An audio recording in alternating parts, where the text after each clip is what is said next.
आणि अचानक मला असंच रात्री 3 वाजता फोन झाला आणि त्या मुख्यमंत्र्यांचा राजीनामा घेतला सोनिया गांधी आणि पदरिक्त झालं. आणि त्यांनी महाराष्ट्रातल्या आमदारांना विचारलं की आता या परिस्थितीत काय करायचं, आणि त्यांनी माझं नाव सिलेक्ट केलं. त्या बोलल्या, म्हटलं Prithviraj, we have decided to send you to Maharashtra. Tomorrow itself we go and take oath. 11 वाजता विमानाने घेऊन 4 वाजता शपथ घेतली. नमस्कार. आज आपल्यासोबत आहेत महाराष्ट्राचे 17वे मुख्यमंत्री माननीय पृथ्वीराज चव्हाण सर.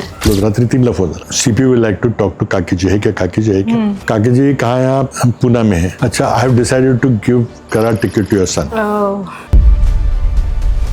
हे 3 कालखंड, पहिला कालखंड खासदार, दुसरा कालखंड केंद्रीय मंत्री आणि तिसरा 4 वर्षाचा कालखंड महाराष्ट्राचा मुख्यमंत्री आणि चौथा म्हटलं तर 10 वर्ष विरोधी पक्षाचा आमदार.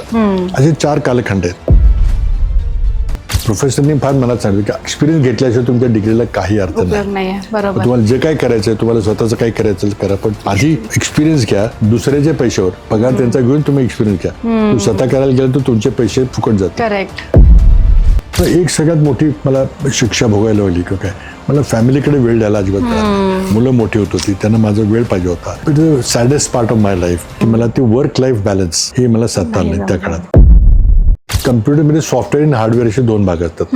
तर मला ते सॉफ्टवेअरच्या बद्दल काही फार आस्था नव्हती. मी सॉफ्टवेअर शिकलो होतं, सगळं ट्रेनिंग आमचं झालं होतं, पण आपण सॉफ्टवेअरमध्ये काहीतरी मोठं करावं असं काही वाटलं नव्हतं. Which was biggest mistake of my life.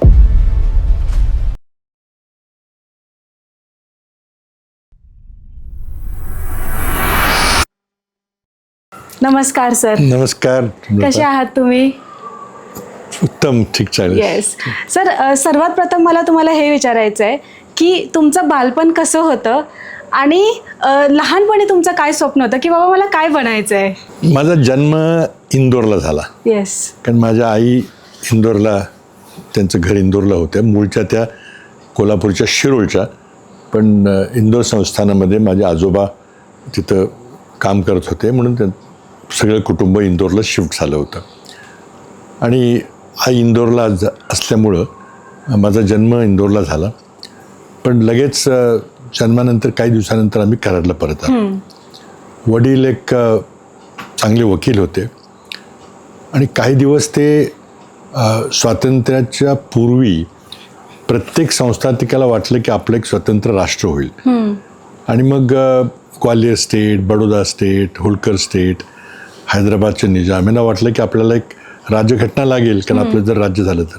पण तरी प्रत्येकाने सांगितलं की आम्हाला एक राज्यघटना करून द्या, कारण आम्हाला स्वातंत्र्य मिळणार आहे आणि आमचं एक स्वतंत्र राष्ट्र होणार आहे. असे जवळजवळ 400-450 संस्थानिकांना वाटलं की आपण आता स्वतंत्र होणार. सरदार पटेल पुढे येतील हे कोणाला माहीत नव्हतं, म्हणून माझ्या वडिलांना होळकर स्टेटची इंदोरला राज्यघटना लिहायचं काम दिलं. खूप चांगले वकील होते, LLM होते. पण त्याचं ते काही मन रमलं नाही, कारण इथल्या राजकारणात त्यांची सुरुवात झाली होती. म्हणून माझा जन्म झाल्यानंतर मला वाटतं काही वर्षातच आम्ही फॅमिली सगळी कराडला शिफ्ट झाली. आमचं कराडला काही घर नव्हतं, एका भाड्याच्या घरात आम्ही राहायला लागलो आणि वडिलांनी वकिलीची पाटी लावली, वकिली करू लागली. आणि मी कराडच्या नगरपालिकेच्या शाळा नंबर 7 मध्ये जायला लागलो. मी पहिली 7 वर्ष, 1ली ते 7वी कराडच्या म्युन्सिपाल्टीच्या शाळेमध्ये शिकलो. त्यामुळे फार मोठी स्वप्न किंवा आपण काहीतरी फार मोठं व्हायचं नव्हतं, कारण शेजारचं वातावरण त्यावेळेला कराड हे काही फार मोठं आता आहे तितकं काही शहर नव्हतं. आणि मी जरा इंदोरहून आल्यामुळे जरा इतरांच्या पेक्षा कपडे बिपडे जरा सुस्थितीत असायचे आणि ते थोडं वेगळंच वाटायचं, कुठलं आला म्हणून. पण फार काही स्वप्न नव्हती. पण माझा एक अभ्यास चांगला होता आणि तरी वडिलांनी शिकवणी लावली होती. अल्लाउद्दीन मास्तर म्हणून आमचे शिकवायला यायचे. तशी गरज नव्हती, कारण मी शिकवणीशिवाय चांगले मार्क मला मिळत होते. तरी पण मला आणखी चांगले मिळण्याकरता मला शिकवणी लावली. चांगलं शिकावं आपण, खूप चांगले उच्च पदस्थ व्हावं, कारण वडील चांगले उच्च पदस्थ होते आणि आईला शिकायचं होतं खूप. मी त्यांना मेडिकल डॉक्टर व्हायचं होतं, ह्याला खूप इच्छा होती. पण ती पडदा प्रथेमुळं आमच्या आजोबांनी ते म्हटले नाही, मुलींनी काही मॅट्रिकच्या वर, इंटरच्या वर काही शिकायचं नाही, को एज्युकेशन कॉलेजमध्ये जायचं नाही, म्हणून तिथं ते त्यांचं स्वप्न भांगलं, काही करता आलं. पण त्यांची खूप इच्छा होती की मी खूप चांगलं शिकावं आणि मलाही आवड होती शिकण्याची, वाचायची खूप चांगली आवड होती. त्यावेळेला फार मोठं जगात काय मोठं काय असते माहितीच नव्हतं काय. त्यामुळं अगदी बालपणात काय नव्हतं, फक्त चांगलं शिकून आपण काहीतरी चांगलं व्हावं. वडील वकील होते, पण वडिलांनी कधीही तू वकील हो असं फोर्स केलं नाही. जबरदस्ती नाही केली. आणि मेडिसिनबद्दल मला काय फार आकर्षण नव्हतं. मग राहिलं त्यावेळेला तर इंजिनिअरिंग राहिलं होतं, पण ते पुढं खूप आता मला 1ली ते 7वीचा प्रवास हा म्युन्सिपॅलिटीच्या शाळेत झाला. अनायासे 7वीला मी जेव्हा होतो, मला वाटतं 1957 साल असेल, वडील राजकारणात होते. वडिलांना शेतकरी कामगार पक्षातर्फे कराड लोकसभा मतदारसंघाचं तिकीट मिळालं. ओके. कारण शिकलेले होते, दिल्लीला पाठवायचा कोणी माणूस तर शिकलेला पाहिजे, इंग्रजी बोलता आलं पाहिजे. आणि त्यांची वकील म्हणून लोकप्रियता फार होती. वाळवा तालुका, शिराळा तालुका, कराड, पाटण, इथे साताऱ्यापर्यंत. आणि त्यामुळे खूप चांगले संबंध होते. आणि तरी ते विरोधी पक्षाचे उमेदवार होते, तरी त्यांनी काँग्रेस पक्षाचा पराभव करून ते 1957ला खासदार झाले. आता खासदार झाले की 5 वर्षाकरता खासदारकी असते, तिथं घर मिळतं, घ्यावं लागतं, कारण बोललो 6 महिने दिल्लीत राहावं लागतं. आणि मग वडिलांना एक फ्लॅट मिळाला दिल्लीमध्ये सरकारी, आणि ते राहायला लागले. मग मी आता 7वीतून हायस्कूलला जायचं 8वीला. तर आमच्या गल्लीतली सगळी मुलं होती, ती 2च हायस्कूल होते आपल्या कराडला, एक टिळक हायस्कूल आणि एक शिवाजी विद्यालय. कुठं जायचं, मग त्यात सुद्धा इकडं जायचं की तिकडं जायचं. मग आमच्या गल्लीतली मुलं म्हटले की आम्ही टिळक हायस्कूल जातो. मग आम्ही पण गेलो. मग म्हटले नाही, यशवंतराव चव्हाण साहेब त्या हायस्कूलला होते, मग आपण जाऊया. जायला आम्ही सुरुवात केली. पण घरात असा विचार झाला की कराडला काही इतकं स्टँडर्ड त्यावेळचं नव्हतं, मराठीत शिकून पुढं काही करता येणार नाही. आणि मग दिल्लीला का जाऊ नये, कारण दिल्लीला आणायचं आपलं घर झालेलं आहे आणि 6 महिने तिथं राहायचं आहे, तर दिल्लीला का जाऊ नये. मग घरात आईवडिलांनी विचार केला, वडील काही तयार नव्हते, पण आईने जरा थोडंसं दबाव टाकला की आपण प्रयत्न तर करूया. आम्ही दिल्लीला गेलो तर मी 7वीपासून 8वीत गेलो होतो इथं, आणि टिळक हायस्कूलला मी प्रवेश घेतला होता. आणि मला अजूनही स्पष्ट आठवतंय की टिळक हायस्कूल आता ती खोली पाडली असेल त्यांनी, पण त्या खोलीमध्ये मी बसलो होते. पहिल्या दिवशी प्रिन्सिपल आले आणि त्यांनी बोर्डवर ABCD लिहिलं, एक कॅपिटल ए, छोटं ए. मला ते सगळं येत होतं, घरात थोडंसं वातावरण होतं. पण 8वीमध्ये आमचं इंग्रजीचं ABCD सुरू झाले. फार महत्त्वाचं आहे, कारण सगळ्या स्पर्धा परीक्षा 11वीला व्हायच्या. 3 वर्षात तुम्ही इंग्रजीमध्ये NDAची परीक्षा किंवा बाकी शक्यच नव्हतं.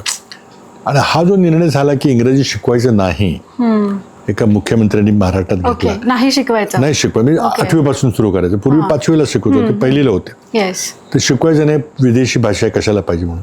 तर मला वाटतं किमान महाराष्ट्रातल्या 2 पिढ्यांचं प्रचंड मोठं नुकसान झालं. एकही व्यक्ती सेनाध्यक्ष होऊ शकला नाही, एकही व्यक्ती महाराष्ट्रामध्ये मुख्य सचिव होऊ शकला नाही, किंवा कोणी शिकलंच नाही कोणी.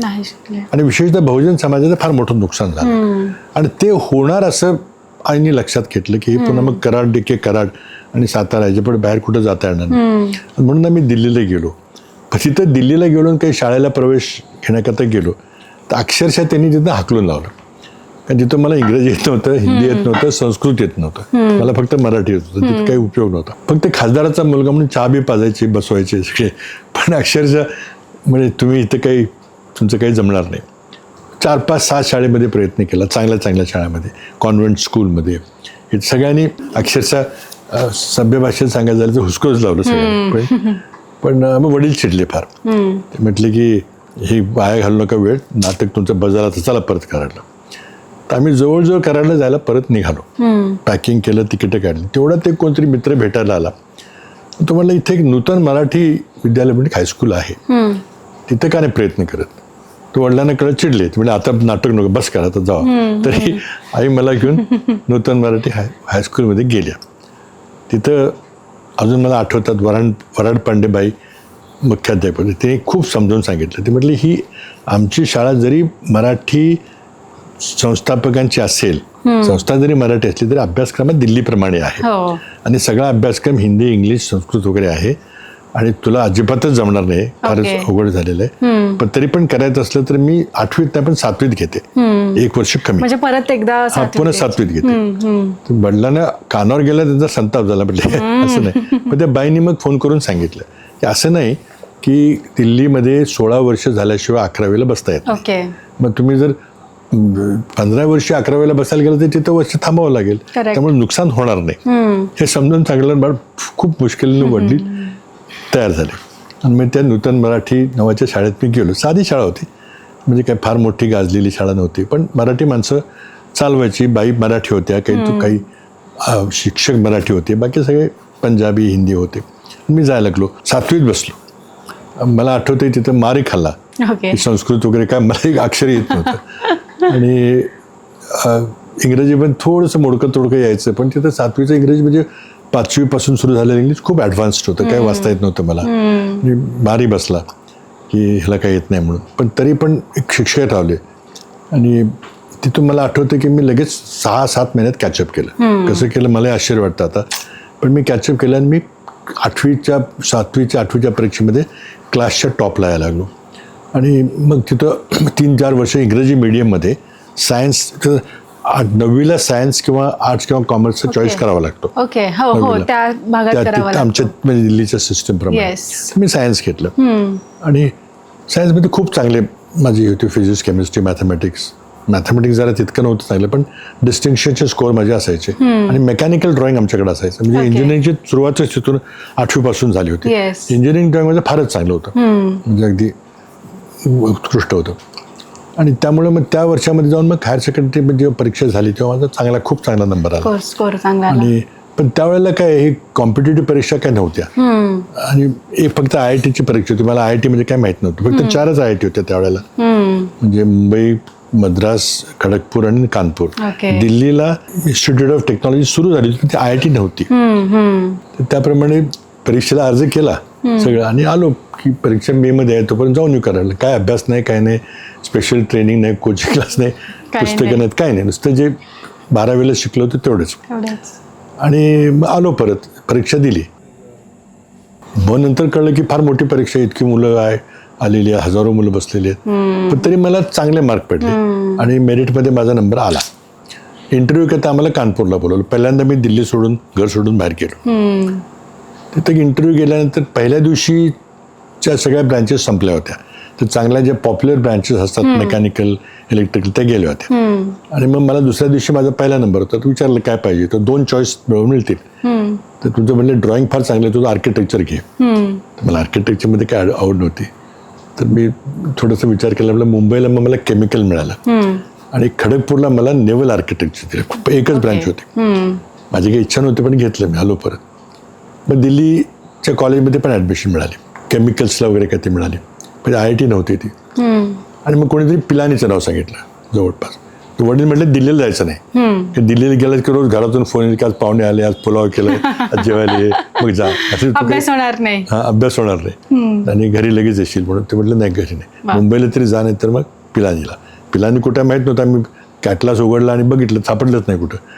खूप फुडकलं, विचारलं कुठे पिलानी, तर काही सापडलं नाही. मग ते कॅटलॉगच्या शेवटी ते गावाचे नाव असतात, त्यातून शोधलं आम्ही, जवळ आहे 150-200 GPS नव्हतं, मॅप नव्हतं, काहीच नव्हतं. आणि मग ॲडमिशन तर मिळाली, कारण माझे मार्क्स चांगले होते. ते फक्त हायर सेकंडरीच्या मार्क्सवर ॲडमिशन मिळायची. आम्ही गेलो, आई मला घेऊन गेली गाडीने. प्रचंड मोठं वाळवंट. सिनेमात आपण वाळवंट बघतो ना, मला 1-2 सिनेमा, विशांतारामचा आठवतो, कुठला सिनेमा होता, तसं अगदी टोटल वाळवंट. आणि ते वाळवंटात आम्ही गेलो आणि एकदम फाटक आलं, मोठं शहर, हिरवळगार, झाडं बिडं. मला अंगावर काटा आला की 5 वर्ष या वाळवंटात राहायचं कसं शक्य आहे. पण गेल्यानंतर मग घेतली ॲडमिशन. आणि पहिल्या दिवशी फार भीती वाटली की आता कसं राहायचं. 5 वर्षाचा कोर्स होता आमचा. पण बिट्स पिलानी ज्याला आत्ता म्हणतात, ते कॉस्मोपॉलिटन कॉलेज होतं. देशातली सगळी मुलं तिथं होती, कोणी तामिळनाडूचा, कोणी राजस्थानचा, कोणी आसामचा, कोणी काय. आणि 24 तासामध्ये मी तिथं रोडलो. पुन्हा आपण कुठं आलोय, घर सोडलं, काही नाही. गेली की मी कसं इकडे 5 वर्ष काढणार. 5 वर्ष कशी गेली कळलं पण नाही. आणि म्हणजे उन्हाळ्यात वाळूचं वादळ आलं की सगळे टेबल क्लॉथवर समजा पेन ठेवला तर पेनचा त्या आकारात असा राहायचा आणि मागे जे वाळू पडले तर खूप ते सगळे जेवणात खाण्यात वाळू असायची. पण मजा आली, खूप चांगले मित्र झाले. आणि 5 वर्ष आम्ही इंजिनिअरिंगचं शिक्षण घेतलं तिथं. त्यावेळेला थोडंसं काय केलं पाहिजे, थोडं जग कळायला लागलं. पण तरी पिलानी एक आयसोलेटेड गाव होतं. आणि दिल्लीत मी जरी राहिलो तरी शाळा आणि घर, बाकी काय नव्हतं. काय व्हायचं, काय करायचं, एक तर होतं की इंजिनियर व्हायचं अशी माझी त्यावेळेला कल्पना पूर्ण झाली की व्हायचं नक्की. मेडिसिन बरोबर काय करायचं आणि सॉफ्ट सायन्सेस नाही घ्यायचे. ती चूक होती, कारण पेअर प्रेशर होतं की सगळ्यांचं की नाही इंजिनियर झालं पाहिजे, डॉक्टर झालं पाहिजे. मग इंजिनियर होता मग चांगलं होतं माझं. मी खूप अभ्यास चांगला असायचा, मी वरच्या नंबरमध्ये यायचा माझा नंबर. तर काय करायचं, मग मला कल्पना आली की आपण एकतर शास्त्रज्ञ झालं पाहिजे, इंजिनियर शास्त्रज्ञ, खूप चांगला अभ्यास करून केला पाहिजे. दुसरी कल्पना होती की आपण इंजिनियर आणि फायटर पायलट झालं पाहिजे. ओके. दुसरी. तिसरा पुन्हा विचार होता की आपण टेस्ट क्रिकेटर झालं पाहिजे. ओके.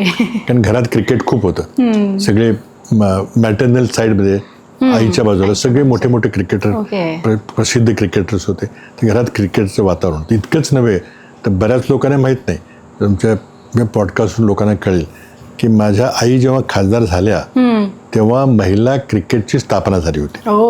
आणि महिला क्रिकेटचं पुण्यात झाली होती. तर महिला क्रिकेटचं अध्यक्ष कोणाला करायचं, तर संभाजीराव काकडे म्हणून खासदार होते, माहिती आहे तुम्हाला, त्यांच्या मिसेस होत्या. तर त्यांना कंठाताईने विचारलं तुम्ही व्हा. तर आमचे त्यांचे घरगुती फार जवळ संबंध होते. ते म्हटलं मला कसं करता, का की नाही करा, म्हणजे त्या खासदार आहेत, एक स्टेटस आहे. मग क्रिकेट घरातच होतं. माझे मामा चांगले क्रिकेटर होते, माझे मामे भाऊ चांगले फार क्रिकेट सिलेक्टर, इंडिया सिलेक्टर होते मामा माझे मावशीचे काका जे होते त्यांचा अजूनही रणजी ट्रॉफीमध्ये भारतातला विक्रम आहे, 443 रन्सचा. असं घरात क्रिकेट होतं. ते क्रिकेटचं थोडं इन्फ्लुएन्स होतं. तर आईने लगेच महिला क्रिकेट संघटनेचे पहिले अध्यक्ष, फाउंडर अध्यक्ष व्हायचे जबाबदारी घेतली. ती वेगळीच आठवण आहे. सगळी इंडिया क्रिकेटची टेस्ट टीम घरी यायची आणि खाली गाद्या टाकून झोपायची आणि त्या सगळ्या मुली स्वयंपाक करायच्या. आज महिलांची टीम कुठे पोहोचली आहे, सुरुवातीतून झाली. पण ती एक वेगळी कहाणी आहे. आणि त्यामध्ये मग एक 2-3 मला वाटायचं की टेस्ट क्रिकेट म्हणजे आपण इंजिनियर असून इंजिनियर व्हायचं आणि क्रिकेट खेळायचं. आणि मी मग युनिव्हर्सिटी लेवलला क्रिकेट खेळत होतो. पण नंतर पुढे इंजिनिअरिंगचं अभ्यासक्रम आवड झाल्यामुळे मग क्रिकेट सोडावं लागलं. आणि पायलट होण्याकरता आमच्या तिथे ग्लायडिंग क्लब होता. तर ग्लायडिंग क्लबचा मी मेंबर झालो आणि ग्लायडिंगचं पायलट लायसन्स मिळालं मला. पण तरी पुढचं मग ते काही आर्मी वगैरे ते काही शक्य नव्हतं, ते सोडून दिलं मग. त्यामुळे स्वप्न काय नव्हती, मग तर राहिलं तर चांगलं इंजिनियर होऊन काहीतरी करावं हे होतं. पण उच्च शिक्षण घ्यावं, बाहेर जावं, परदेशी शिकावं हे ॲम्बिशन त्यावेळेला होते. तुमच्या आई वडिलांचा खूप जास्ती पाठिंबा होता तुमच्या शिक्षणासाठी. पाठिंबा म्हणण्यापेक्षा प्रभाव फार होता. कारण ते त्यांच्या उदाहरणामुळे कधी मला सांगायचं असं कर तसं कर, तू वकील हो किंवा अभ्यास कर, काय नाही. उलट दोघांची भांडणं व्हायची की आई म्हणायची की नाही त्याला खेळू द्या थोडंसं आणि वडील म्हणायचे नाही अभ्यास कर. त्या काळात शिक्षणाला एवढं महत्व नाही, महत्व होतं ना, खूप महत्व होतं. पण इतर काही नव्हतं. इतर म्हणजे तुम्ही खेळायला गेला की उन्हाळक्या करताय, त्यामुळे अजिबात नाही चालणार. आणि पण आईचं म्हणणं असायचं की नाही ऑलराऊंडर झालं पाहिजे. आणि आईच्या ज्या इंदोरला ज्या होत्या तेव्हा त्यांचं खूप जरी पडदा असला तरी खूप त्यांचं ट्रेनिंग झालं. त्यांचं हॉर्स रायडिंग, शूटिंग, त्यांचं स्केटिंग, सगळं स्विमिंग, सगळं त्यांना तिथं महाराजांनी शिकवलं. त्या बायकांच्या महिलांच्या ह्याच्यामध्ये खूप त्यांना हे झालं, पब्लिक स्पीकिंग वगैरे. पण कॉलेजला जायचं नाही, मुलांच्या कॉलेजला. तर त्यामध्ये इथं मग त्या ह्याचं वातावरण मी वाढलो, थोडं खेळत, थोडं हे करत. आणि ॲम्बिशन होती. मग 5 वर्ष संपली आणि मी मेकॅनिकल इंजिनियर म्हणून होतो. ऑनर्समध्ये ऑनर्स डिग्री मला मिळाली. म्हणजे खूप पहिल्या 5-6 नंबरमध्ये माझा क्रमांक होता. आणि मग लगेच मला वाचले लक्षात यायचं, पुस्तकं टेक्स्टबुक वाचूनच अभ्यास करायचो मी. आणि सगळी मुलं मला विचारायचे. मी काही कॉलेज काही रेग्युलर अटेंड करायचो नाही आणि नोट्स पण घ्यायचो नाही. तर रात्री आमची सगळी मुलं 8 वाजता झोपायची की उद्याच्याला परीक्षा यायचं, झोपलं पाहिजे. मी 8ला त्यांच्या सगळ्या नोट्स घ्यायचो आणि रात्री 8 ते सगळ्या 8 पर्यंत अभ्यास करायचो आणि मग 9ला परीक्षेला जायचो. तशा चांगल्या सवयी नव्हत्या, पण चांगले मार्क पडायचे तरी. आणि मला सगळे विचारायचे की कसं करायचं, काय करायचं. मला काही येत नव्हतं. तर मी त्यांच्यासमोर पुस्तक वाचून त्यांना समजून सांगायचो. एक चांगले हे होते. म्हणजे I was quite happy to it. फक्त टेक्स्टबुक वाचायचं, गाईड नाही, काही नाही, चांगली टेक्स्टबुक वाचायचे. त्यातून गेलो. मग आता पुढं काय, तर मला एक स्कॉलरशिप मिळाली जर्मनीला जायला, पोस्ट इंजिनिअरिंगची. आणि मी काही थोडं आळशीपणामुळे काही अमेरिकन युनिव्हर्सिटीमध्ये काही अप्लाय फार केलं नव्हतं. सगळ्या मित्रांनी केलं होतं. आणि एकदम मला लक्षात आलं की आपले सगळे मित्र अमेरिकेला चालले तर आपल्याला काहीच नाही, कारण मी अप्लायच नव्हतं केलं. मग आता काय करायचं, म्हणजे स्कॉलरशिप मिळाली तर म्हटलं चला इथं तरी जाऊया जर्मनीची. तर जर्मनीमध्ये गेलो. 6 महिन्याची स्कॉलरशिप होती आणि ट्रेनिंग, प्रॅक्टिकल ट्रेनिंग म्हणून. मग तिथं गेल्यावर कळलं की नाही आपल्याला बाहेर गेलं पाहिजे. तिथून मग मी अमेरिकन युनिव्हर्सिटीमध्ये अप्लाय करायला सुरुवात केली. आणि तिथून मग परीक्षा द्यायला लागतात, सगळं केलं. आणि मग ॲडमिशन मला सगळीकडे मिळाल्या. आणि मग मी 6 महिने माझं ट्रेनिंग कंप्लीट झालं, मी अमेरिकेला युनिव्हर्सिटीमध्ये गेलो.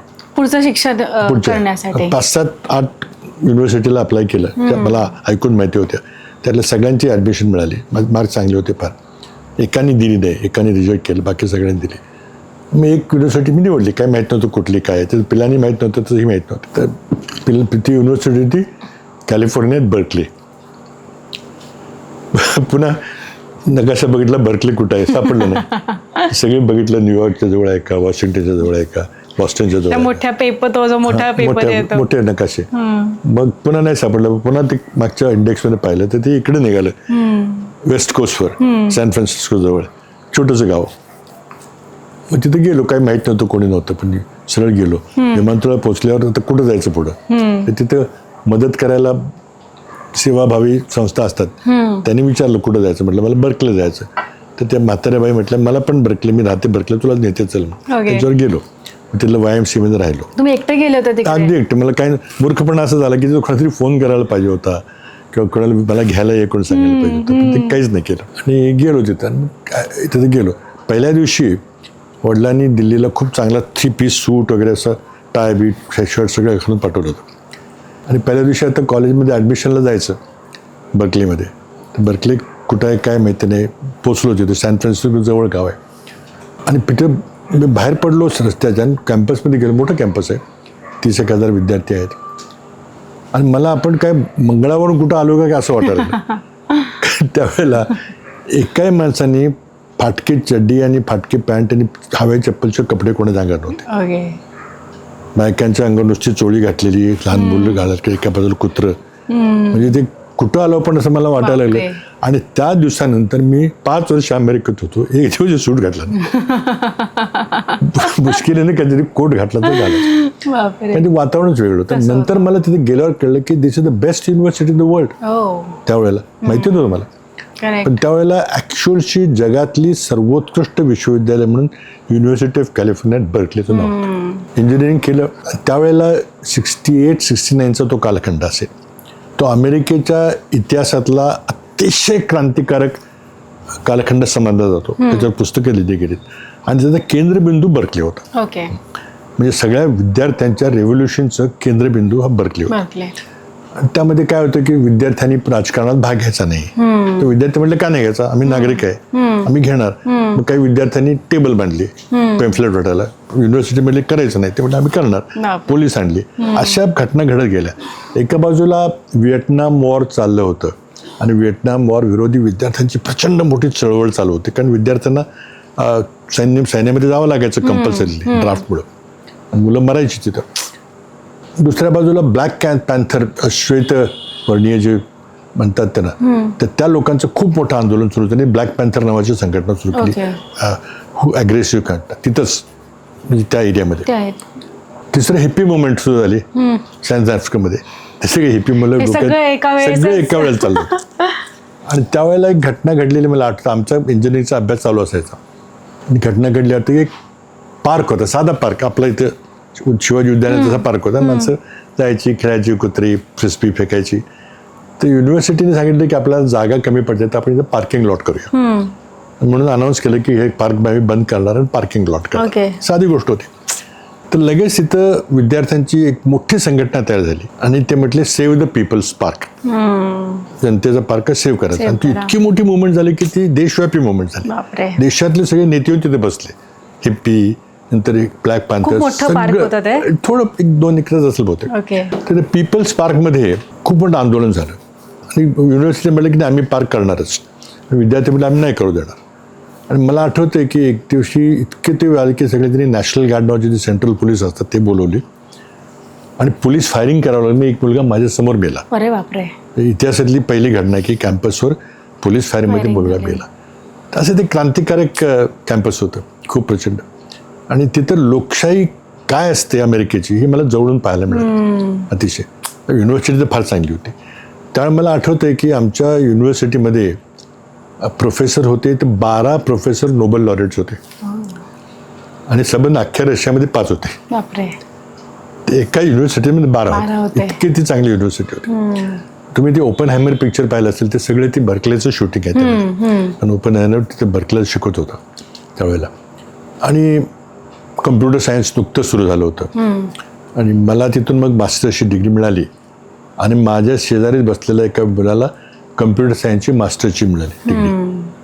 तर कम्प्युटर सायन्स ही एक मॅथमॅटिक्सची ब्रँच असं आमच्या बर्कलेच्या सायंटिस्ट म्हणत. हे काही ब्रँच आहे, ॲप्लिकेशन आहे कम्प्युटर्स, मॅथमॅटिक्सचाच भाग आहे.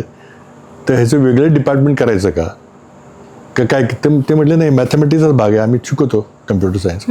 तर दुसरे म्हटले नाही, इलेक्ट्रिकल इंजिनिअरिंगमध्ये बसूया, शिकूया. वाद झाला. मग शेवटी ठरलं की नाही, इलेक्ट्रिकल इंजिनिअरिंग कम्प्युटर असं नाव द्यायचं डिपार्टमेंट. नवीन जगात पहिलं कम्प्युटर सायन्स डिपार्टमेंट बर्कलेमध्ये 68 मध्ये निघालं. आणि एका विद्यार्थ्याला माझ्याबरोबरच मास्टर ऑफ कम्प्युटर सायन्सची MC पदवी मिळाली. तिथून सुरुवात झाली कम्प्युटर्स. आणि खूप मोठे कम्प्युटर असायचे, जुन्या काळच्या कम्प्युटर्समध्ये आम्ही काम करायचो. रात्रभर जागून करायला लागायचं. मोठे मोठे म्हणजे आपल्या घरा एवढं कम्प्युटर असायचं. मोठा मोठ्याचे मोठे कपाट असायचे आणि त्यामध्ये पंच कार्ड असायचे, त्याच्यावर प्रोग्राम द्यायचा आणि ते पंच कार्ड द्यायचे. टाईपरायटर्सच्या ऐवजी ते टाईपरायटर्स होते ते, पण ते भोकं पडायची त्या कार्डला आणि ते भोकं मग ती रीड करायची. खूप वेगळी टेक्नॉलॉजी होती. त्यातून आम्ही शिकलो, खूप चांगले शिकलो. आणि सगळ्यात महत्त्वाचा त्यात विषय झाला की अमेरिकेमध्ये विज्ञान तंत्रज्ञान बाबतीमध्ये ते सगळं बरं होतं. आणि अमेरिकेतली बर्कली युनिव्हर्सिटीमध्ये सगळ्या डिपार्टमेंटला अमेरिकेतली टॉप युनिव्हर्सिटी मानली जायची. त्यामुळे ज्याला इंग्रजीमध्ये म्हणतात की बक स्टॉप्स हिअर, ह्याच्या ओव्हर काही नाही. तुम्हाला एखादा काही प्रॉब्लेम सुटला नाही तर तुम्हाला सोडवला पाहिजे, दुसरं कोणी तुमच्याकडे सोडवणार. आणि you have to solve it yourself. आणि त्यामुळे मग ते कल्चर आलं की नाही काही मिळत नाही मी असं म्हणून चालणार नाही, एक्सक्यूज येऊन चालणार नाही, हे तुम्हाला करावंच लागेल आणि तुम्हालाच करावं लागेल, दुसरं कोणी येऊन करणार नाही. तर ते कल्चर सुरू झालं. आणि मग लक्षात आलं की वर्क कल्चर इथलं फार महत्त्वाचं आहे. काम कसं करायचं, आपल्याकडं बेस हे सगळं चाललं असायचं आणि तिथं फारच फ्रीडम.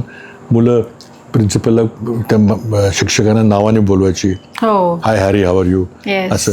नंतर कोण कुत्रं घेऊन येते, कोण बाळ घेऊन येते शाळेला. मास्टर्सच्या क्लासमध्ये काही कोणी म्हणायचं नाही, कोणी स्मोक करते आत क्लासमध्ये तरी काही हे नव्हतं. Total freedom.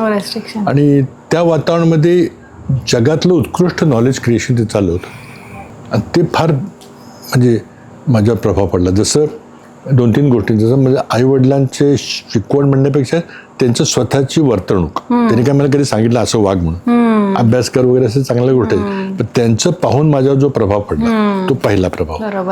नंतर मी अमेरिकेतलं उच्च शिक्षणाची पद्धत पाहिली, best university in the world. तिथं कसे शिकवतात, तिथं कशी टीचर्स असतात, काय असतात. तर आम्हाला क्लासमध्ये सायक्लोस्टाईलचे म्हणजे झेरॉक्स नोट द्यायचे आणि ते आम्ही टेक्स्टबुक म्हणून वापरायचो. आणि आमचा क्लास संपला की ते टेक्स्टबुक छापून जगात जायचं. इतक्या फ्रंटलाईनचे निश्चित चालू होतं. तर त्या वातावरणात शिकलो, तो एक प्रभाव पडला. नंतर ह्या बर्कले कॅम्पसच्या ह्या ज्या आंदोलनामुळं अमेरिकन डेमोक्रेसी काय आहे किंवा डेमोक्रेसी काय असते हे जवळून पाहायला मिळालं. आज मला महाराष्ट्रात जे काही चाललंय ते बघतो, त्याची तुलना मी नेहमी सारखी मनात करत असतो. 2-3 गोष्टीचा माझ्यावर फार प्रभाव. बेस तुमचा तयार झाला असं म्हणता येईल. बेस म्हणण्यापेक्षा माझे संस्कार झाले सगळे. आणि नंतर 6 वर्ष मनमोहन सिंगच्या बरोबर हाताखाली काम करण्याचा वेगळाच अनुभव होता. तर या वातावरणात मी घडल्यामुळे मला इथे येऊन जे काही करता आलं ते केलं. सर, तिकडे तुम्ही US मध्ये जॉब करत होतात, बरोबर आहे. तर तिकडचं जे जग, तुम्ही जिकडे सेटल झाला होता ज्या जगामध्ये, तिकडनं मग इंडियामध्ये तुम्हाला कुठल्या हाकेने बोलवून घेतलं परत? तर ही परिस्थिती अवघड आहे. जेव्हा मी गेलो होतो सुरुवातीला तेव्हा कोर्स होता 1.5 वर्षाचा आणि 1.5-2 वर्षाचा काही कोर्स होता. तो कोर्स संपला की दुसऱ्या दिवशी आपण भारतात परत द्यायचा अशा भावनेत आम्ही गेलो. पण तिथे गेल्यानंतर कोर्स झाला. मग नंतर लक्षात आलं की किती लवकर करतो याला महत्व नाही, किती वेळ लावून करताय, आणखी किती कोर्सेस घेत आहे, आणखी किती शिकताय याला महत्व आहे. बरोबर आहे. आणि तिथे एक्स्ट्रा करिक्युलर ॲक्टिव्हिटी खूप होत्या. म्हणजे मी फेन्सिंग शिकलो, तलवारबाजीचं शिक्षण, बोटिंग शिकलो, तिथं मग नंतर स्केटिंग शिकलो, आईस स्केटिंग शिकलो, थोडंसं आईस हॉकी खेळायचा प्रयत्न केला पण नाही जमलं. तर अशा सगळ्या को करिक्युलर ॲक्टिव्हिटी, खूप गोल्फ शिकलो. सगळ्या तिथे कोर्सचा भाग असायचा तो. तुम्हाला घ्यायचा असला तुम्ही शिका, तुम्हाला शिकवतात ते. आणि शिक्षण तर अकॅडमिक शिक्षण तर चालू होतं, कुठलाही कोर्स घेता येत होता, कुठेही जाऊन बसायला येत होतं. की तुमचा कोर्स चालू असला तरी समजा मला हिस्ट्रीचं लेक्चर ऐकायचं, जाऊन बसा तुम्ही. प्रोफेसरला विचारलं की मी बसू का तुमच्या क्लासला, तर या बसा. तर अशा प्रकारे प्रचंड मोठी लायब्ररी होती तिथं बर्कलीमध्ये.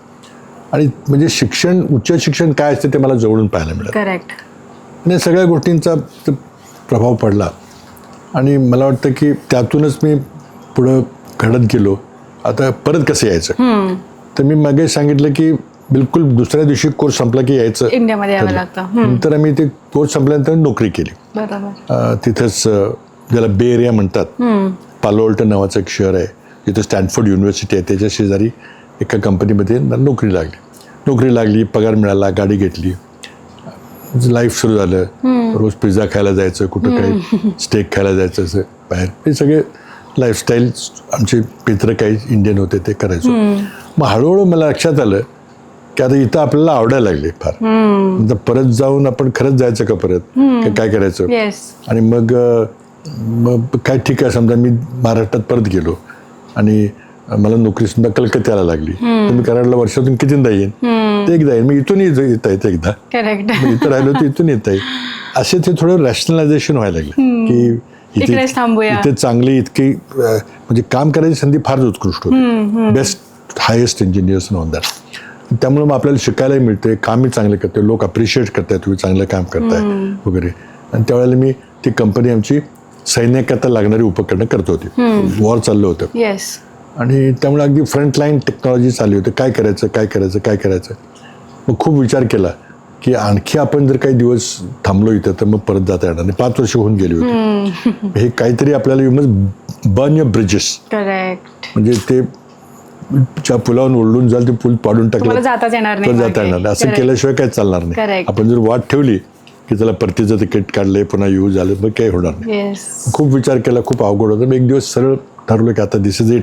आणि आपण 2 दिवस थांबलो तरी पुन्हा अवघड होईल, जाणं मुश्किल. मग इथंच मग एक दिवस सांगितलं बाबा मी आय एम रिझायनिंग. ते सगळे लोक आश्चर्यचकित झाले, काय इतकं चांगलं आहे, तुम्हाला प्रमोशन मिळतं, हे करते. तर म्हटलं नाही, जायला पाहिजे, मला माझी जबाबदारी फॅमिलीची आहेत काही.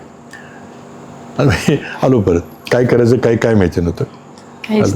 आणि त्यावेळेला अनायसचे वडील हे केंद्रात मंत्री झाले होते, तिथे मिनिस्टर होते. आणि तिथं मी जाऊन केलं होतं. ते वातावरण जरा थोडं 5 वर्षानंतरचं थोडं वेगळं होतं. मग वडील म्हटले जा कुठेतरी नोकरी कर. ते काय फोन बिन केले, जा इकडे LNT मध्ये जा, तिकडे जा. गेलो इंटरव्ह्यू आल्यावर सुद्धा तुम्ही नोकरी म्हणजे एक क्लिअर होतं. तिथल्या प्रोफेसरनी फार मनात सांगितलं की एक्सपिरियन्स घेतल्याशिवाय तुमच्या डिग्रीला काही अर्थ नाही. तुम्हाला जे काय करायचं आहे, तुम्हाला स्वतःचं काय करायचं करा, पण आधी एक्सपिरियन्स घ्या. दुसऱ्याच्या पैशावर पगार त्यांचा घेऊन तुम्ही एक्सपिरियन्स घ्या. तुम्ही स्वतः करायला गेलं तर तुमचे पैसे फुकट जाते. ते दॅट वॉज क्लिअर की नोकरी करायची, कारण श्रमाची प्रतिष्ठा ही फार महत्त्वाची असते. काय करायचं, कारण अमेरिकेत मी पाहिलं होतं. काही सगळ्यांनी लगेच होकार दिला की चांगली डिग्री होती, मार्क चांगले होते, म्हणजे BEचे मार्क चांगले होते, हायर सेकंडरी चांगले होते, लगेच फटाफट ऑफर्स वगैरे दिल्या. पण काही फार चांगल्या ऑफर्स नव्हत्या, दिल्या. मग काय करायचं, मग एका कंपनीमध्ये कन्सल्टंट म्हणून मी तिथे शिकलो होतो. म्हणजे नोकरी नाही करणार, मला कन्सल्टंट म्हणून करतो मी, काही दिवस केलं. मग ते इलेक्ट्रॉनिक्समध्ये काम करू इच्छितो. इलेक्ट्रॉनिक्स सुरू झालं होतं नुकतंच.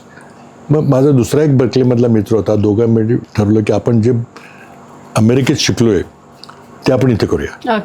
कारण इथं काही कम्प्युटर्स किंवा डिफेन्स इन्स्ट्रुमेंट्सवर काही आयात करायची अजिबात परवानगी नव्हती. आपल्याकडे फॉरेन एक्सचेंज नव्हती. तर मला एक छोटीशी आपण कंपनी सुरू करू, ज्याला आजकाल स्टार्टअप म्हणतात. त्यावेळेला स्टार्टअप हा शब्द नव्हता. तर आम्ही सुरू केलं एक स्मॉल स्केल. खूप चक्रा करायला लागल्या, परवानगी करता, ह्याच्याकरता त्याच्याकरता. आम्ही केलं सुरू. दिल्लीला मी एक छोटंसं अगदी सुरुवातीला वर्कशॉप वजा एक छोटे केलं. मग हळूहळू करत एक 2500 स्क्वेअर फुटाच्या फॅक्टरी शेडमध्ये गेलो. दोघांनी मग रात्रंदिवस त्या कंपनीमध्ये काम करायला सुरुवात केली. त्यातून आम्ही बऱ्याचशा गोष्टी डिफेन्स करता डिझाईन केल्या, मॅन्युफॅक्चरिंग केल्या, दिल्या, जी जगात त्यांना कुठे मिळत नव्हत्या, कारण बंदी होती. आणि खूप चांगलं, खूप आनंद वाटायचा की आपण नवीन काहीतरी करतोय म्हणून. दिवस रात्र काम करायचं आणि चांगली इंजिनिअरिंगची चांगली टीम तयार झाली होती. मी अमेरिकेत असताना कम्प्युटरच्या जगात काय चाललंय मला थोडी चाहूल लागली होती. तिथे नवीन कंपन्या, तिथं ते बे एरियामध्ये होतो मी, जिथं सिलिकॉन व्हॅली ज्याला आज म्हणतात. आज तिथं त्यावेळेला सिलिकॉन व्हॅली नव्हती, त्याचं भौगोलिक नाव आहे Santa Clara valley. Santa Clara नावाचं गाव आहे, तिथं होतो मी. सगळ्या मोठ्या मोठ्या कंपन्या सेमीकंडक्टरच्या तिथं जन्माला येत होत्या सगळं तिथं हार्ट ऑफ इलेक्ट्रॉनिक रेव्होल्युशन होतं, तिथं होतो मी. आणि तिथं मग एक दिवस एक इंजिनियर आपलं प्रॉडक्ट विकायला आला. मला ते का आठवतं आहे, कारण ती हिस्टॉरिक मोमेंट होती. इंजिनियर्स आहेत, इलेक्ट्रॉनिक इंजिनियर, त्यांना ते कळेल, सगळ्यांना कदाचित कळणार नाही. तो आला आणि तिने आम्हाला म्हटलं आम्ही आमच्या कंपनीत प्रॉडक्ट तयार केलं. काय आहे तर म्हटलं मी की सिलिकॉनची चिप तयार केली. तर काय ह्याचं काय आहे ते म्हटलं याचं नाव आमचं 4004 म्हणून आहे. सगळ्या इलेक्ट्रॉनिकच्या विद्यार्थ्यांना सगळ्यांना माहिती आहे 4004 काय आहे ते, इतरांना कदाचित माहीत असेल, मुद्दाम सांगतो मी. आणि त्यांनी सांगितलं की यामध्ये सगळा कम्प्युटर ह्या छोट्याशा चिपमध्ये मी टाकला. कम्प्युटर जे काय भाग असतात, arithmetic, logic unit, memory, read write memory सगळं असतं ते. त्यावेळेला लगेच लक्षात आलं की काहीतरी अद्भुत गोष्ट झालेली आहे की इतक्या छोट्या अगदी नखाएवढी ते चिप होते ते त्या ह्याच्यामध्ये पॅक केली होती आणि ह्यामध्ये सगळं होतं. 4 बिटची डेटा विड्थ होती. पण पोटेन्शियल किती म्हणजे आम्ही आणखी काम करतो, आणखी काहीतरी होईल. तर आम्ही मित्र इंजिनियर्स आम्ही फॅक्टरीमध्ये होतो. ते म्हटले चला आपण काही थोड्या चिप मागून घ्या, काहीतरी ते खेळत बसू त्याची काहीतरी करूया. तर ज्या दिवसानंतर आम्ही सांगितलं की आम्हाला विकत घ्यायच्या 10-15 चिप, खूप महाग होत्या. तर त्याला फोन केला की आम्हाला 10 चिप्स दे म्हणून. तो म्हणला नाही, आता ते बंद केले आम्ही आता 8008 आले, 8 बिट्स आले. तर तिने आणून दाखवलं. म्हटलं अरे वा चांगलं झालं की. मग म्हटलं ठीक आहे, म्हटलं आम्ही विचार करतो, पुन्हा महाग होतं पुन्हा. तर पुन्हा त्याला फोन केला, म्हटलं आम्हाला 10 चिप्स दे म्हणून. तो म्हणला ते बंद केलं मी. तर 8080 आले मायक्रो प्रोसेसर. हे सगळे नंबर अगदी प्रत्येक विद्यार्थ्याला माहिती असतील, इंजिनिअरिंग फील्ड मधल्या प्रत्येकाला माहिती असेल. मुद्दाम सांगतोय मी. इतक्या गतीनं एका आठवड्यात चर्चा होती. तर नाव काय तुमच्या कंपनीचं? तुम्ही म्हणजे इंटिग्रेटेड इलेक्ट्रॉनिक्स. काही दिवसांनी त्याचं नाव झालं इंटेल. जगातली सर्वात मोठी इलेक्ट्रॉनिक कंपनी. तर तिथून एक लक्षात आलं की ही रेव्होल्युशन आहे, काही थांबणार नाही. आणि मग लगेच तिथं 8080 संपल्यानंतर 8085 चिप आली, खूप प्रसिद्ध चिप. नंतर दुसरे की त्यातले इंजिनियर बाहेर पडले, त्यांनी झिलॉग नावाची कंपनी काढली, त्यांचं G80 म्हणून त्यांनी चिप काढली. हे सगळे मायक्रो प्रोसेसर्स आहेत कम्प्युटरचे हार्ट. मग त्या काळात मी सगळं बघून मी परत आलो. पण मी पाहिलं होतं की सगळं झालं. त्यावेळेला स्टीव्ह जॉब्सनी आपला छोटा कम्प्युटर केला होता, ॲपल कम्प्युटरचा वगैरे. आम्ही वर्तमानपत्र याच्यात मॅगझिन वाचायचो की होम ब्रू क्लब म्हणून आहे. तिथं संध्याकाळी सगळे लोक येतात आणि खेळत बसतात कम्प्युटरशी. केलं पण ही रेव्होल्युशन आहे, क्लिअर झालं होतं. दिस विल नॉट स्टॉप हिअर. पण कुठं गेली याची मला अजूनही आश्चर्य वाटतं की आपण त्यावेळेला जे पाहिलं आणि वाटलं होतं की मोठं होणार, पण हे इतकं मोठं होईल असं कोणाला कल्पना नव्हती. आता AI मध्ये तर काही प्रचंडच काय झालं, विचारायलाच नको. तर त्यामधून मग आलो परत आणि आम्ही भारतात येऊन मग छोटंसं काम करायला सुरुवात केली. तर का आलो मी, त्याच्या उत्तर असं आहे की असं काही कारण नव्हतं. घरात बहिणीचं लग्न होतं, पण त्याला मी लग्नाकरता येऊन परत गेलो असतो. पण मी म्हटलं हीच संधी आहे, लेट्स ब्रेक द ब्रिज. आणि मग आलो परत. आणि मग आलो. I don't regret it. खूप चांगला अनुभव मिळाला मला. आणि I never forget my 5 years in America. नाही, व्हेरी गुड एक्सपिरियन्स. मी कधीच मिळणार नाही तसा. 1-2 वर्ष बर्कलीमध्ये. आणि Berkeley was a different world altogether. आता नाही आहे. आता ती जगातली पहिली युनिव्हर्सिटी नाही, कारण तिथे जी व्हायलन्स आणि विद्यार्थी चळवळ झाली त्यावेळेस सरकारने त्याचं फंडिंग बंद करून टाकलं. आणि ती आता पहिल्या क्रमांकावरून 17व्या 18व्या 15व्या क्रमांक आले, तरी पण पहिल्या 10-20 आहे. One of the best universities. पण ते सगळे हे सगळं झालं आणि मग इथं आम्ही ते सुरू केली छोटीशी. खूप मजा येत होती. खूप रात्रंदिवस काम, जगात काय चाललं माहीत नव्हतं. कधी ते कराडचे लोक यायचे, काय करताय, त्यांनी म्हणजे फॅक्टरी काढली. आता फॅक्टरीमध्ये ते धाड धाड धाड धाड काहीतरी वाजलं पाहिजे, लेथ मशीन पाहिजे, पेलिंग मशीन पाहिजे, प्रेस पाहिजे. ते काहीच नाही, नुसतं TV समोर माणसं बसले तर काय ते करतायत. ते कुणाला कळलं नाही. काय करताय तुम्ही?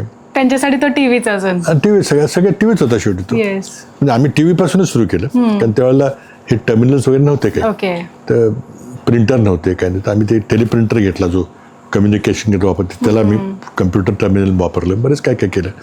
आणि आम्ही हाताने कम्प्युटर सगळे बनवले तिथं, कारण आयात करणं अवघड होतं. पण त्या चिप्स मिळायच्या, त्या फार अवघड असायच्या. इम्पोर्ट लायसन्स काढा, परवानगी घ्या. त्यातून आम्ही मग खूप ते एक वेगळा अध्याय आहे की आम्ही कसं ते काम केलं. ते खूप चांगलं. I am very proud of it. आम्ही जे केलं ते खूप चांगलं काम केलं.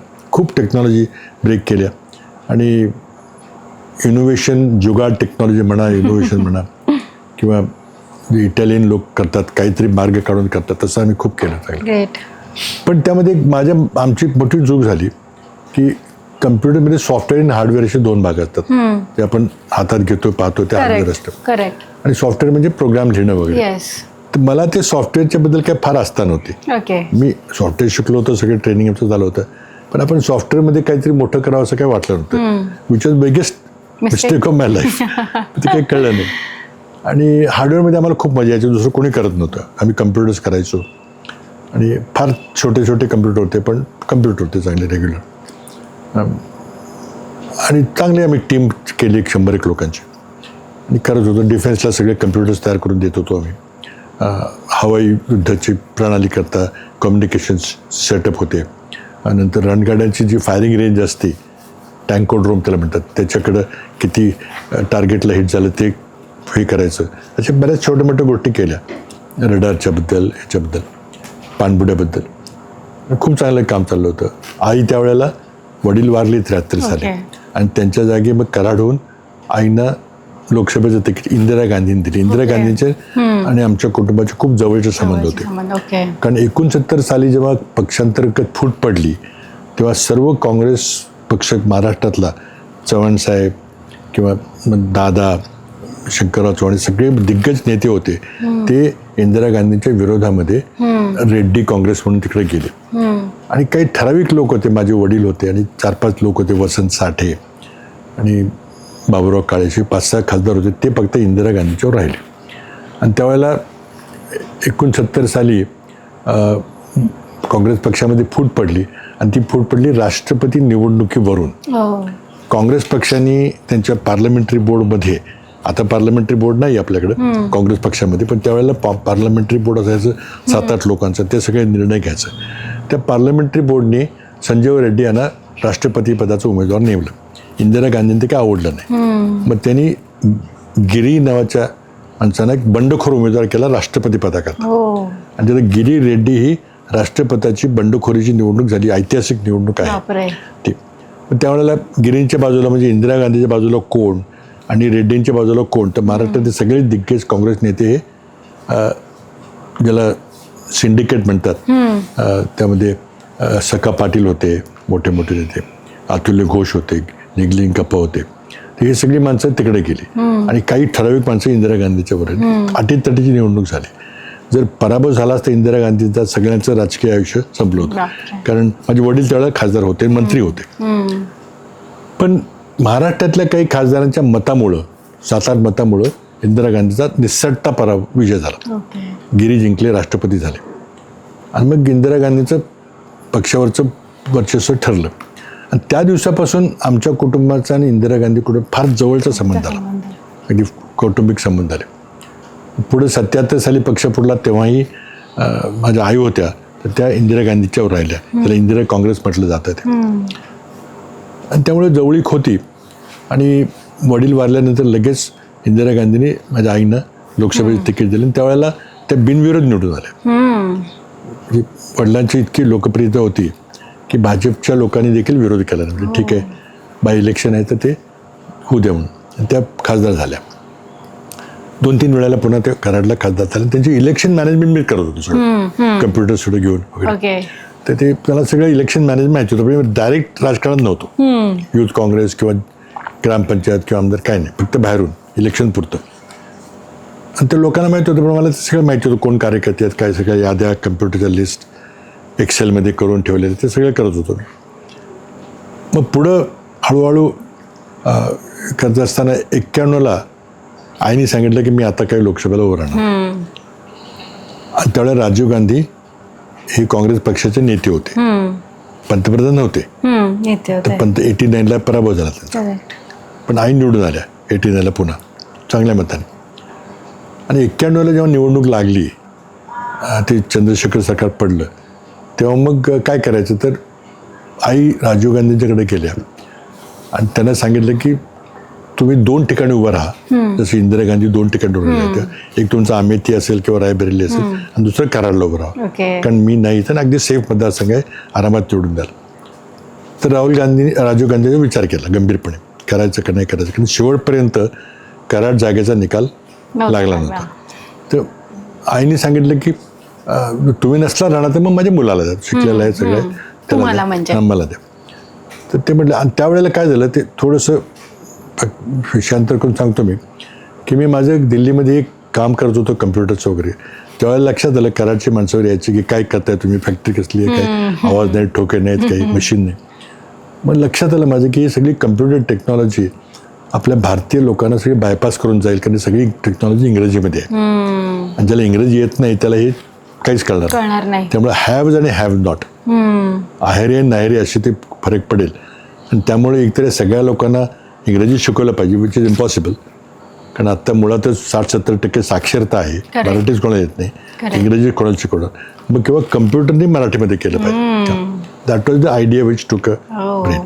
मग एकदा एका कम्प्युटर सोसायटी ऑफ इंडिया म्हणून कुठे संघटना भारतात आहे, त्याच्या एका प्रदर्शनाला मी गेलो आणि तिथं लोकांनी आपापलं काम दाखवलं होतं. ते तिथं मुलगा भेटला, त्यांनी मराठीमध्ये हिंदीमध्ये मराठीमध्ये कम्प्युटरमध्ये काम केलं होतं. मराठी मुलगा होता, खूप चांगला मुलगा होता. तरी दुर्दैवानं भारतात त्याची ओळख नाही कोणी केली. त्याला जे चांगली मोठी पारितोषिक दिली पाहिजेत. मोहन तांबे नावाचं नाव होतं. IIT-मधून तो मास्टर्स करून आत पडला होता. IIT-चं तर प्रोजेक्ट होतं की मराठीमध्ये करणं. मी ते पाहिलं आणि आमची दोस्ती झाली. आणि त्याला म्हटलं की हे चांगलं आहे, मलाही हे करायचं आहे. पण त्यामध्ये 2 मार्ग होते. एकतर शून्यातून मराठी हिंदी भाषेत कम्प्युटर तयार करायचा, किंवा असलेल्या कम्प्युटरमध्ये मराठी घालण्याचा प्रयत्न करायचा. बरोबर. त्यावेळेला दिल्ली क्लॉथ मिल्स नावाची एक मोठी कंपनी होती, ज्यांनी इलेक्ट्रॉनिक्सची एक विभाग सुरू केला होता दिल्लीला. आणि त्यांनी ठरवलं की आपण हिंदी कम्प्युटर करायचं. आणि त्यांनी केलं पण. सिद्धार्थ नाव दिलं त्या मुलाच्या नावावर. आणि तो कम्प्युटर केला. मला आधी आठवतं, मी त्यांना म्हटलं चुकायचं तुमचं, असं नका करू. म्हणजे you are reinventing the wheel. कारण अमेरिकेमध्ये आता PC, टेबल टॉप PC आलेले आहेत. तर त्याच्यामध्ये सोय आहे की आपण आपलं काही सर्किट घालू शकतो. तर आपण त्या PC-मध्ये असं काहीतरी घालूया की त्यातून मराठी करता येईल. असे आमचे 2 डायरेक्शन आले. तर तांबे आणि आम्ही we agreed on a direction की आपण एक्झिस्टिंग अमेरिकन कम्प्युटरमध्येच आपण काम करूया. आणि मग त्यावेळेला आम्ही, ज्यांना माहिती आहे की IBMच्या कम्प्युटरमध्ये नवीन कार्ड्स टाकायची सोय असते. त्यामध्ये एका कार्डमध्ये आम्ही एक खूप पॉवरफुल मायक्रो प्रोसेसर घेतला, आणि त्यावेळेचा सर्वात पॉवरफुल. आणि त्याच्यावर ते तांब्याने जे काम केलं ते सगळं काम आम्ही ते बदलून ते कम्प्युटर लँग्वेज बदलली, असेंब्ली लँग्वेज C लँग्वेजमध्ये आणलं. आणि ते सगळं करून ते कार्ड आम्ही केलं आणि ते आम्ही आमच्या फॅक्टरीमध्ये तयार केलं. आणि त्या कार्डची विशेषता अशी होती की ते कार्ड साध्या, आता आपण जे कम्प्युटर वापरतो PC वगैरे, त्या PCमध्ये एक कार्ड टाकलं की सर्व भारतीय भाषामध्ये इंग्रजीमध्ये काम व्हायचं. सर्व भारतीय भाषा एका वेळेला. मग त्याकरता कीबोर्ड कसा करायचा, मग कीबोर्ड दाबलं की जी 10 बिट जातात त्याची रचना कशी करायची, त्याला इस्की कोड म्हणतात. किंवा पूर्वी इंग्रजी करता आस्की कोड असतो, American standard code for information interchange. तसं आम्ही Indian script code for information interchange सगळ्यांनी बसून केला तयार.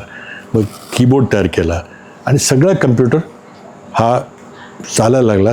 त्यामध्ये वर्ड प्रोसेसिंग सॉफ्टवेअर आलं, त्यामुळे स्प्रेडशीटचं सॉफ्टवेअर आलं. सगळं आम्ही मराठीत करायला लागलो, हिंदीत करायला लागलो.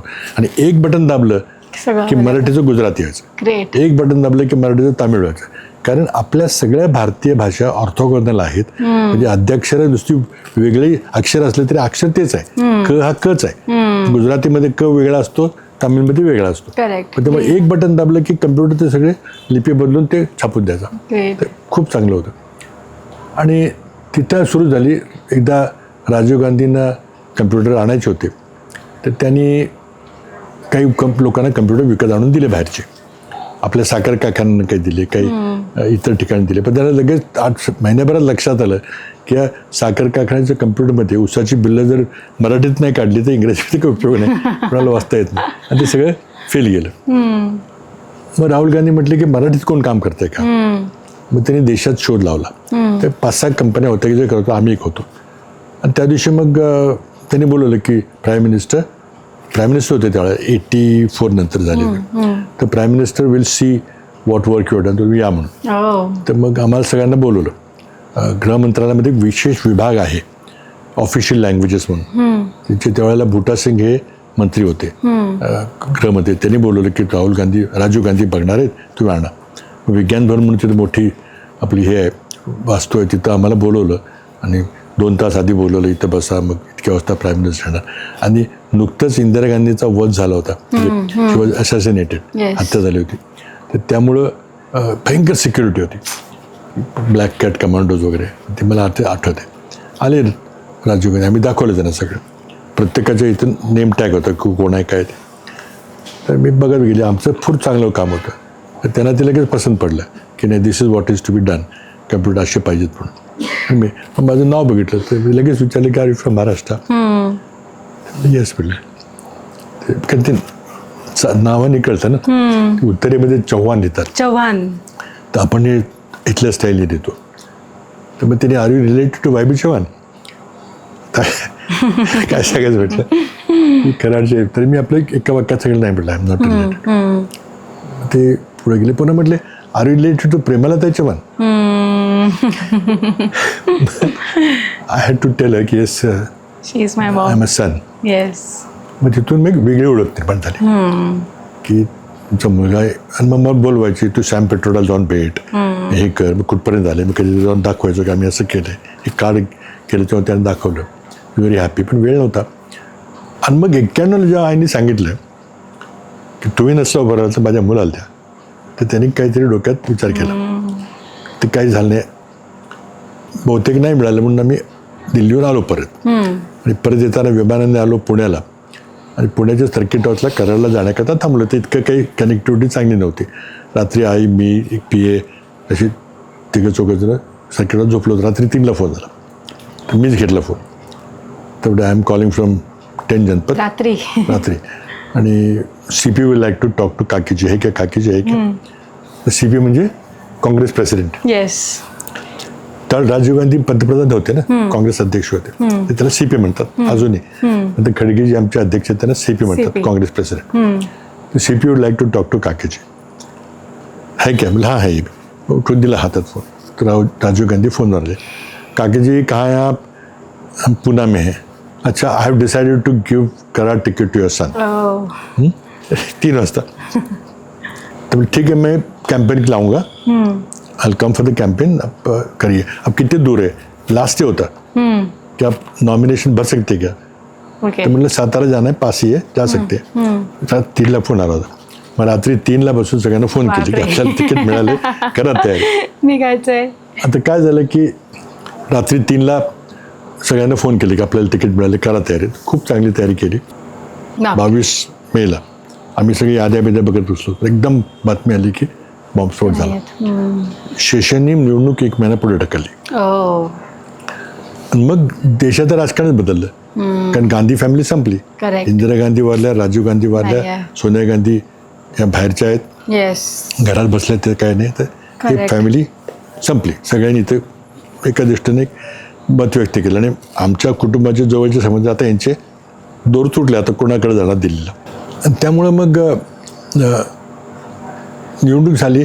आणि मग महिनाभर निवडणूक लांबली. मग आम्ही कसा तरी प्रचार केला आणि त्याने थोडा बदल केला. पण आधी वातावरण फार दूषित झालं होतं, तरी त्यात मी 90,000 मतांनी निवडून आलो. मतदारसंघ चांगला होता.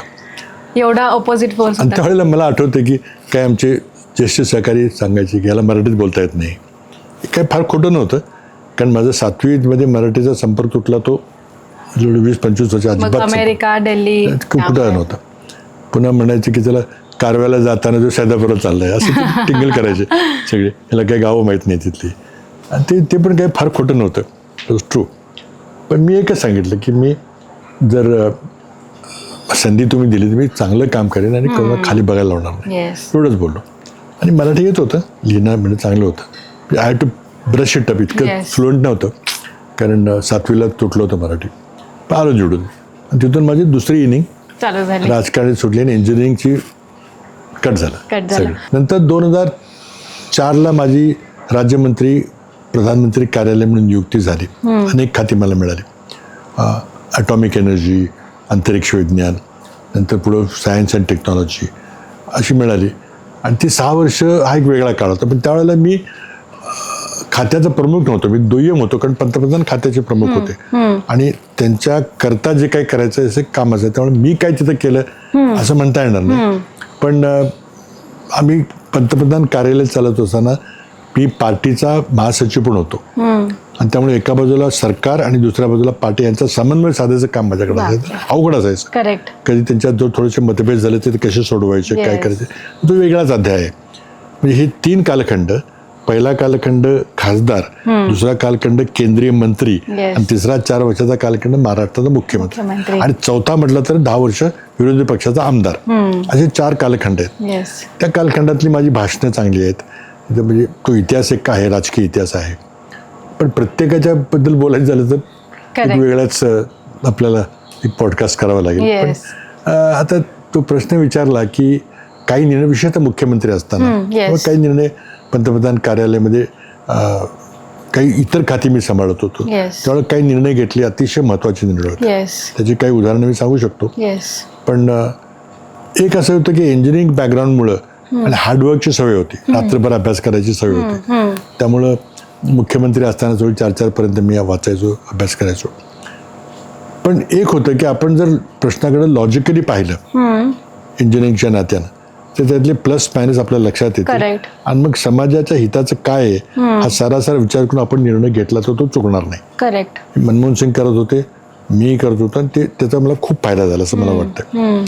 आणि हार्डवर्क करायची सवय असल्यामुळं नवीन विषय आला तो लगेच समजत असायचा. आणि दुसरं मला एक असायचं की आपल्याला विषय माहिती नसेल तर कबूल करून तज्ज्ञांना विचारायचं, अधिकाऱ्यांना बोलवायचं आणि सांगायचं मला हे दोन्ही बाजू समजावून सांगा आणि मग आपण निर्णय घ्यायचा. रिसर्च करायचा. रिसर्च म्हणजे माहिती घ्यायची, मीटिंग घ्यायची. तर मला काही लोक टीका करायचे, आमच्या इथले लोकल स्थानिक पुढारी येते नुसते मिटिंगच घेतात आणि मिटिंगा घेतल्याशिवाय मला तो विषय कळणार नाही. नाही तर मग काहीतरी अधिकारी सांगतील ते आपलं हो बाय म्हणून झालं तर नाही चाललं. तर मला वाटतं कित्येक निर्णय झाले, काही चुकले पण आणि काही करता आले नाहीत. आता काही उदाहरणं थोडक्यात द्यायची झाली तर गुटखाबंदीची काल हाऊसमध्ये चर्चा झाली. गुटखाबंदीचा कायदा मी केला, तंबाखू गुटखाबंदी. किंवा महाराष्ट्रामध्ये 108ची जी नंबर फिरवला आपण की ॲम्ब्युलन्स येते, तो आम्ही केला.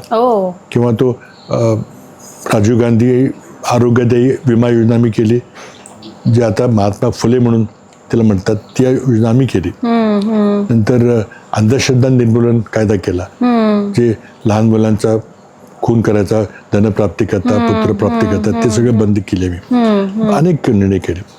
आणि दिल्लीला असताना एक मला निर्णय आठवतो, मी DOPTचा मंत्री होतो आणि DOPT म्हणजे भारत सरकारचं HR डिपार्टमेंट.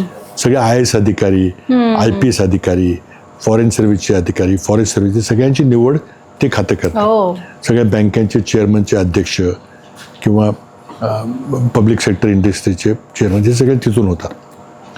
तर आम्ही विचार केला की जेव्हा IAS, त्यानंतर काय झालं होतं की IAS परीक्षा प्रत्येक भाषेत द्यायता येते ही परवानगी मिळाली. लोक मराठी, ओडियामध्ये, गुजरातीमध्ये, तामिळमध्ये लिहित होते. पण दिल्लीचं सगळं प्रशासन इंग्रजीमध्ये चालतं अजूनही. तर आता एखादा महाराष्ट्रामध्ये IAS अधिकारी मराठी शिकून झाला आणि त्याला इंग्रजी अजिबात नाही आलं तर मग महाराष्ट्राचं नुकसान होईल, त्यांचंच नुकसान होईल, त्याला कळणारच नाही. कारण त्यांनी मराठीत पाठवलं तर भाषांतर होईल, तर वेळ लागतो, चुकीचं झालं तर काय करायचं. पण मी अंतर्गत विचार केला की या सगळ्यांना थोडंसं इंग्रजी आलं पाहिजे, त्याच्याशिवाय हे खरं नाही.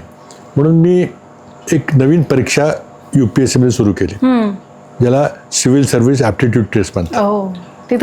मी सुरू केली ऑगस्ट 2010 मी मंत्री असताना सही केली. आणि त्यामध्ये 2 पेपरपैकी एक पेपर पूर्ण इंग्लिशचा होता आणि त्यामध्ये थोडं रिझनिंग ॲबिलिटी, थोडं मॅथमॅटिकल ॲबिलिटी आणि हे सगळं होतं. पण मार्क 25 का 33 मार्कला पास असं काहीतरी होतं. तर त्या निर्णयाविरुद्ध संबंध देशात आंदोलन झालं. बापरे. की ग्रामीण विद्यार्थ्यांच्या विरोधात आहे, आम्हाला इंग्लिश येत नाही आणि तुम्ही आमचा मार्ग. तर मी त्यावेळेला तिथं असं आर्ग्युमेंट केलं की हे आम्ही IAS अधिकारी निवडतोय, हे 120 त्यावेळेला 120-130 कोटी जनतेकरता करतोय का जे 1000 माणसं IAS अधिकारी होते त्यांच्या सोयीकरता करतोय. तर आम्हाला चांगले अधिकारी पाहिजेत, ज्याला भाषेत प्रभुत्व व्हायचे, त्यामुळे परीक्षा आम्ही ठेवणार. मी हट्टानं ती परीक्षा केली. खूप वाद झाला. मला PM फोन केला की बघतील खूप आंदोलन झालं. म्हटलं तुम्ही बघा, सांगा मला, थोडं तरी त्याला आलं पाहिजे ना, काम चालव. तर ते आम्ही केलं आणि त्यापासून CSAT त्याला म्हणतात ती परीक्षा सुरू झाली ऑगस्ट 2010. वाव. नंतर मी नोव्हेंबरमध्ये इथं आलो.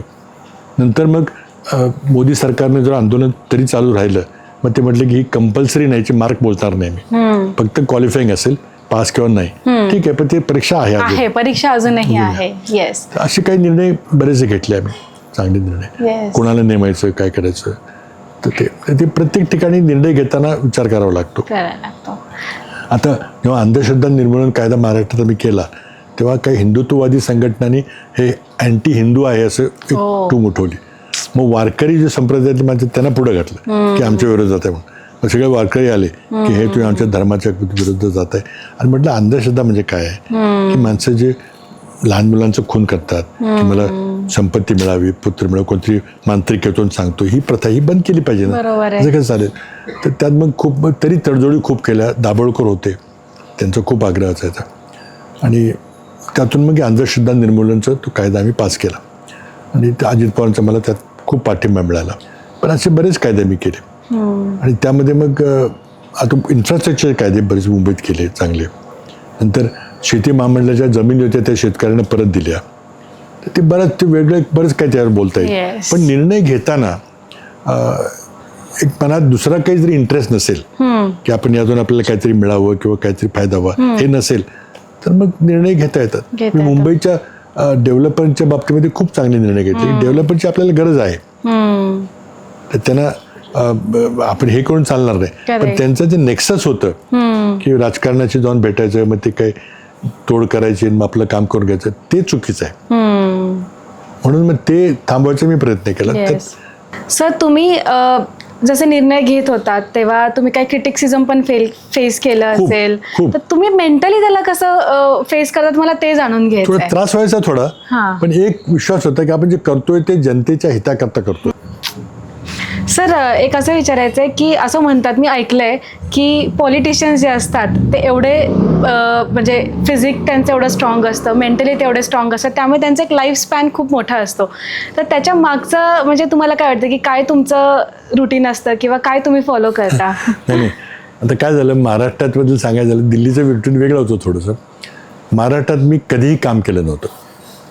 मी दिल्ली, कराड आणि दिल्ली, बाकी मला काय माहीत नव्हतं. किती जिल्हे आहेत, किती तालुके आहेत, कोण आमदार आहेत, कोण मंत्री आहेत, काहीच माहीत नव्हतं. किंवा मंत्रिमंडळाचं कसं अरेंजमेंट आहे. आणि अचानक मला इंदिरा गांधी, असंच रात्री 3 वाजता फोन आला. त्यावेळेला आदर्श घोटाळा झाला होता आणि त्या मुख्यमंत्र्यांचा राजीनामा घेतला सोनिया गांधींनी, आणि पदरिक्त झालं. आणि मग सोनिया गांधींनी 2 निरीक्षक पाठवले, प्रणब मुखर्जी आणि अँटनी, सिनियर लोक होते. आणि त्यांनी महाराष्ट्रातल्या आमदारांना विचारलं की आता या परिस्थितीत काय करायचं. आणि त्यांनी माझं नाव सिलेक्ट केलं. आणि मी आपल्या आरामात दिल्लीमध्ये चांगलं काम करतो. 5-7 खाती माझ्याकडे होती. मी खूप मोठ्या पदावर होतो. सगळे मंत्री मला येऊन भेटत असत. आणि रात्री फोन आला, तर कुठल्या तरी चपराशाने विचारला रात्री फोन, तर म्हटलं 10 जनपद का फोन आहे. 10 जनपद म्हणजे सोनिया गांधीचा. मला सगळं पुढचं चित्र लगेच लक्षात आलं, कसं काय फोन आला. त्या बोलल्या, म्हटलं Prithviraj, we have decided to send you to Maharashtra. तो you have to go to Maharashtra tomorrow itself you go take oath आणि go to prime minister, is going abroad tomorrow. जाऊन ते राजीनामा देऊन सगळी व्यवस्था पुढची काय करायचं सांगून टाक. मी लगेच उठलो, राजीनामा टाईप केला स्वतःच, आणि सकाळी 8 वाजता PM ला जाऊन भेटलो आणि सांगितलं की असं असं. त्यांना माहिती होतं की त्यांना विचारूनच निर्णय घेतला. तर मी आता मी काय करू म्हटलं, तर म्हटलं मी दुसरी व्यवस्था करतो, म्हटलं कोणातरी आपण नेमू येतो. माझ्या 4-5 खात्याचा charge, science, technology, DOPT, PMO, मग कोणाला तरी द्यायचं मी सांगितलं. मग ते PMनी केलं. मी लगेच 11 वाजता विमानाने घेऊन 4 वाजता शपथ घेतली. आता काय झालं, महाराष्ट्राचा मला अजिबात अनुभव नव्हता. मला नेहमी भीती असायची की आपली काहीतरी मोठी चूक होईल. आणि म्हणून मला वाटलं की आपल्याला महाराष्ट्राच्या बद्दल सगळ्या लोक शिकलं पाहिजे, तर आपल्या काहीतरी चुका होतील. आणि म्हणून मी रोजचे माझे रात्री 4 वाजायचे. आणि माझ्या अधिकाऱ्यांच्या अजून काय, मी अभ्यास खूप केला.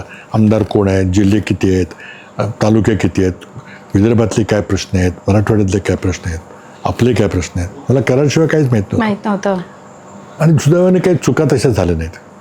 म्हणजे पण त्याला खूप मला, आणि त्यामुळे एक सगळ्यात मोठी मला शिक्षा भोगायला लागली किंवा काय, मला फॅमिलीकडे वेळ द्यायला अजिबात मिळाला नाही. मुलं मोठी होत होती, त्यांना माझा वेळ पाहिजे होता. येऊन बसायचे किंवा थोडा वेळ द्या, तर मी 4 वाजता येणार, तोपर्यंत झोपलेला असायचे बिचारे. आणि तो it सॅडेस्ट part of my life की मला ते वर्क लाईफ बॅलन्स नाही. हे मला साधता आलं नाही त्या जमलं. काळात.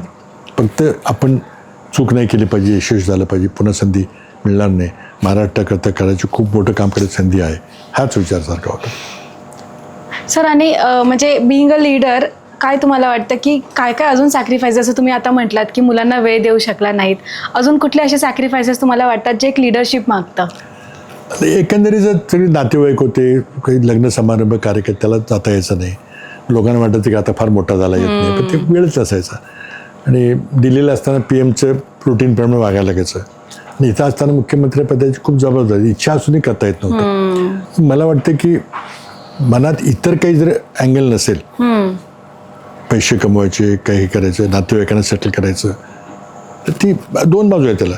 लोक म्हणतात की आमच्याकरता काहीच तुम्ही केलं नाही, काही नाही. पण आता ते जे संस्कार होते, वडिलांनी दिल्लीमध्ये कधी घर घेऊ दिलं नाही, ते अतिशय महत्त्वाच्या खात्याचे मंत्री होते, तिथं प्लॉट जमीन घेऊ दिलं नाही, तिथं 5-5, 6-6 लाखाला प्लॉट तिथं मिळत होते, आणि लोक म्हणत हे घ्या साहेब तुम्ही 5 लाख, त्याची किंमत आज 50-50 कोटी रुपये, बापरे, इतकी व्हॅल्यू वाढलेली.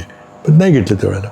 मुंबईमध्ये फ्लॅट घेतला नाही घ्यायचा नाही, ते संस्कार तसे होते. We are very blessed to have you sir, thank you so much. I am very happy that you are doing it in Karad. Yes sir. And it's not only happening in Delhi and Mumbai. Yes, बहुत अच्छे, all the best to you. Thank you sir, thank you so much.